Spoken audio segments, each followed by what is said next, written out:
Let's begin with the Cardinals, and this is the question that we have been asking as we looked at the teams from the AFC and NFC North yesterday. Cardinals can't leave draft weekend without what, Chris? I look at the Cardinals. There's a few areas you look at where you could go, hey, O-line, they can improve. Corner, certainly maybe something there. There's no doubt. But the one thing I think I come away with more than anything is, time to look for an edge guy on the defensive side of the ball.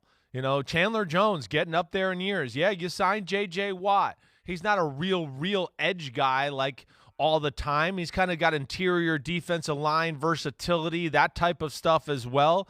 So it's a team that has needs. But, with Chandler Jones getting up there in years, yes, they got Marcus Golden back.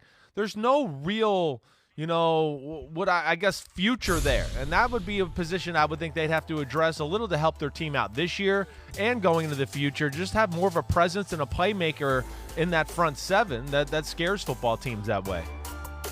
They picked up A.J. Green via free agency to take the spot of Larry Fitzgerald, presumably. We still don't know what Fitzgerald plans to do in 2021. They could probably use some help at the tight end position, I would say. That would be another one, certainly. No doubt about it. And also with Patrick Peterson gone, even though they've added Malcolm Butler, who as of last word was debating whether to – he's probably not going to wear Patrick Peterson's 21. I mean, Peterson was there for 10 years. But Butler and Peterson, I don't know that that's a wash. I think they have some work to do at that position as well in the draft. No, definitely. That was one thing, I mentioned off the top there. Corner is certainly a spot you could look at. Malcolm Butler buys them some time. They did re-sign Robert Alford. They got Byron Murphy Jr. They got a great Budda Baker as far as safety in the secondary there. But, yeah, I would think corner is probably another one of those positions, Mike, that's high on the charts. Edge guy, corner, and then really offensive lineman. I think those are the three positions you look at. They have some offensive linemen there. You just don't know how they're going to shuffle them around, who's going to play, what exactly are they looking for. I mean, offensive tackle, I think, is something you could certainly sit there and look at, too, that would be tossed around in that first-round conversation with, what is it? They got pick 16, I believe, something right around that area, to where I think that could make sense, too. Hey, protect Kyler Murray. They got some guys there that are career journeymen or guys that are hopeful maybe, that could play tackle. But I don't know if there's anything you can look at there to just go, hey, wow, that's special. We're set at that position for a long, long time. The Rams' draft needs can be summarized simply by saying they need more teams to which they can trade their draft picks because that's what they like to do. No first-round picks exercised since 2016, and their first-round picks have all been traded since 2016 through 2023, which is amazing. They do have a second-round pick and 2 in the third. What do they need to have, Chris, coming out of this draft weekend?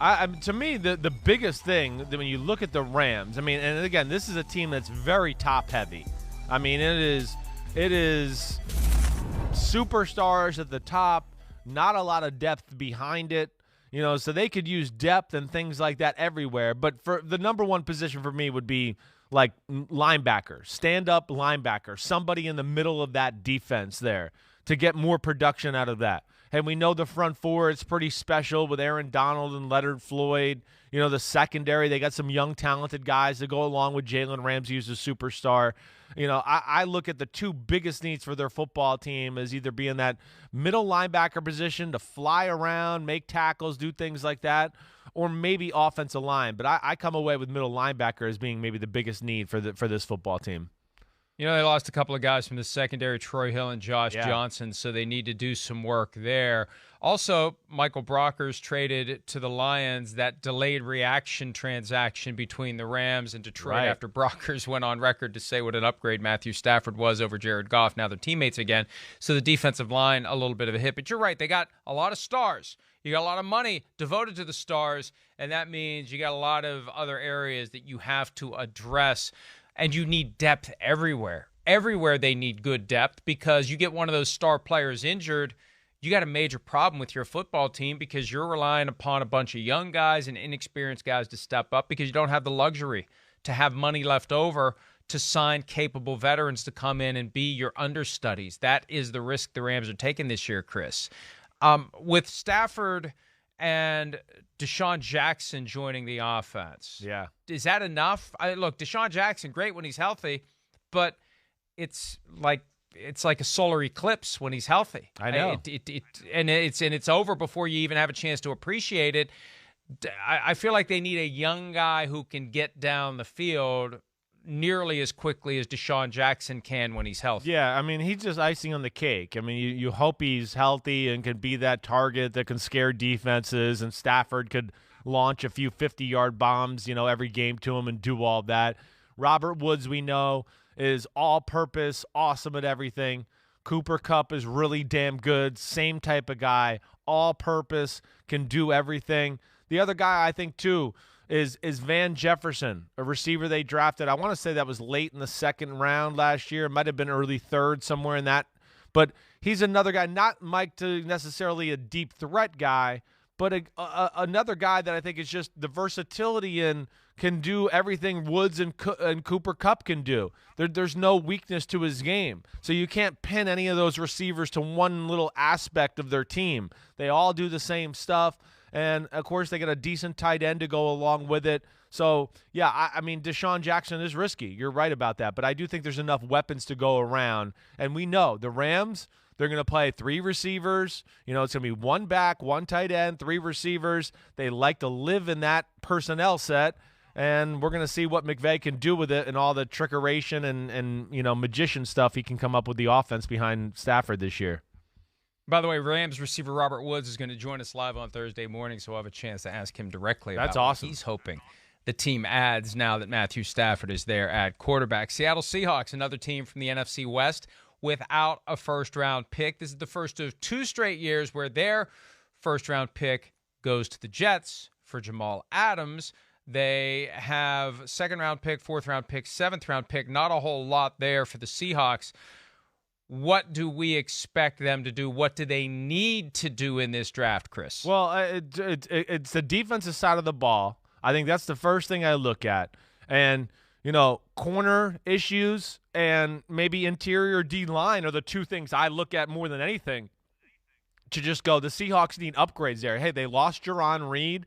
They're not real deep as far as interior D-linemen. Poona Ford's a good player. There's no doubt about that, but there's no superstar difference maker in there. And then corner is the other position, Mike. Yeah, they lose Shaquille Griffin in free agency. They got Trey Flowers, but they don't have, to me, Mike, corner is the position I look at to where they need upgrade. They got to come away of the draft with 1, maybe 2 corners. I mean, they're a team you look at, they're not very good at man-to-man. They don't have that guy that can do that.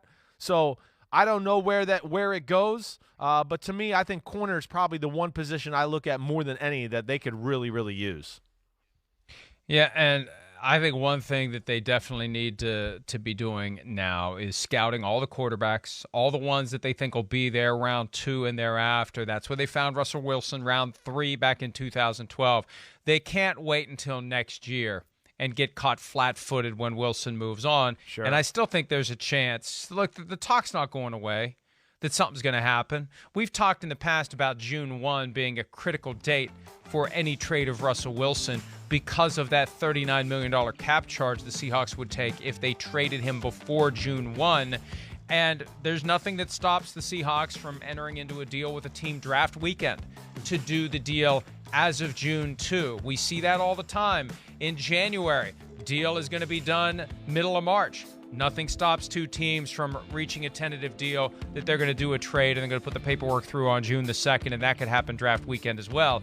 But if they don't trade Russell Wilson, I think the time has come to have another quarterback that they are developing and that they are grooming and that they are evaluating for being the future in the event that this year is the last year for Russell Wilson in Seattle, Chris. Yeah, well, they got to think of something for sure. And I mean, listen, when it gets close to draft weekend or that week, of course, I think we're all going to be standing at attention a little bit just to, wonder, will that be one last, push, one last effort by the Seahawks to make a move, do something like that? It's going to be interesting to see where that goes. But, yeah, they got to be thinking about that to a degree. Life after Russ, it certainly seems like the writing's on the wall with that whole conversation. And they're a team that, hey, quite honestly, listen, I look at them, they're good. I don't think they're Super Bowl caliber as you look at them right now. They need some help. There's no doubt about that. On both sides of the ball, they could use a little polish, but that defensive side of the ball certainly needs some help. And, the other side of this, the possibility that they could make a move to try to get into the top 10 and use Russell Wilson as the trade bait to make it happen, that becomes necessarily a pre-June 1 transaction. You can't do half the trade. You can't say Russell Wilson doesn't get moved off the roster until June 2, but we're going to take your first-round pick in 2021. That's the problem. If they would want to try to move Wilson and get in position to get one of the top guys this year, Chris, they got to take the $39 million cap charge, and I just don't know that they're ready to do that. No, I hear that. That's a huge hit. And, for a team that's, like we said, got some issues, some holes to fill, everything like that. I think ultimately that's what stops that from happening this year. And then it's 2022. We see some real action as far as Wilson and a trade and everything like that. It would be a hell of a story, though, if the Seahawks traded Wilson to the team that holds the 3rd overall pick, because that team is in the division, the San Francisco 49ers. We know what they're doing by moving up to 3. They're taking a quarterback. What else must they get this year in the draft? Well, yeah, right. We know they're moving to 3 to take a quarterback, definitely. After that, I look at their needs a little bit like we just talked about with the Seattle Seahawks. Offensively, there's a lot of good. Offensive line's in a good spot. We know they got good receivers. Running backs, pretty damn good. Shanahan always seems to add to that group at some point in the draft. But I think you look at it, Richard Sherman's gone. Jason Verrett's there, yes, but he's been injured, 90% of his career. After that, there's no marquee guy as far as a cover corner. The 49ers, yes, I look at it more than anything to go corner, followed by another player on the D-line, maybe another guy off the edge because of the D Ford and, the issues he's having with injuries that way. And they don't have that other guy opposite of Nick Bosa, but I think it's definitely defense. And I think corner's the one I look at more than anything, Mike, to go, yeah, they need more talent and they need more quality depth there at the position, when this draft is all said and done. And, think back to 2012 when Washington made the big move up to number 2, took a quarterback there, took a quarterback in the 4th round. Different reason for that. RG3 followed by Kirk Cousins because the Shanahans were there, not really on board with RG3. Kirk Cousins was more to their liking. But I think that somewhere in the later rounds of the draft, it would be smart to get a guy who could be developed as the future backup because we know Jimmy Garoppolo is not going to be there for very long, right? So why not at least evaluate the quarterback class all the way through? Since you're looking at him anyway, maybe there's a guy that trickles through at around 5, 6, or 7 who can be the understudy to whoever they take at number 3 overall, because that's one of the major problems we've seen the past few years. Jimmy G gets hurt, and the guys they put in can't get it done, Chris. No, I know. There's no doubt about that. Now, that I don't think that's a crazy thought, Mike, at all. I think that could be a possibility. They do have, Josh Rosen, right? They did just sign Nate Sudfeld, I believe, probably thinking a little bit of what you're doing, Mike, or what you're talking about. Hey, we're going to draft a QB at 3. There's a good chance Jimmy G won't be here. All right, now who are we going to have behind our quarterback and, in case something happens, with that rookie quarterback. So that's got to be on their radar as far as addressing that quarterback situation, addressing the backup situation, because, yeah, they've been bit by that bug a few times over the last few years. Hi, I'm Mike Tirico, and thanks for watching. Make sure to hit subscribe for the latest news and highlights from NBC Sports.